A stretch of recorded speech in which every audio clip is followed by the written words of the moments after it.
Chi è il sospettato della Procura della Repubblica di Trieste? Il sospettato è senza ombra di dubbio il personaggio che la mattina doveva incontrare Liliana, la mattina del 14 dicembre, il giorno della scomparsa, doveva incontrare Liliana. Perché la doveva incontrare? La doveva incontrare per una questione economica.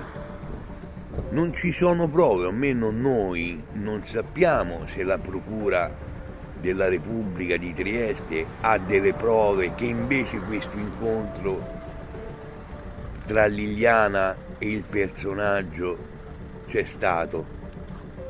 Noi non lo sappiamo. Comunque Liliana è deceduta per una questione economica, è deceduta in un appartamento e poi è stata portata nel luogo del ritrovamento. Ora, analizzando bene i fatti, quelle 4 telefonate che sono state fatte sul telefono di Liliana apparono, secondo il mio parere, un depistaggio per far credere che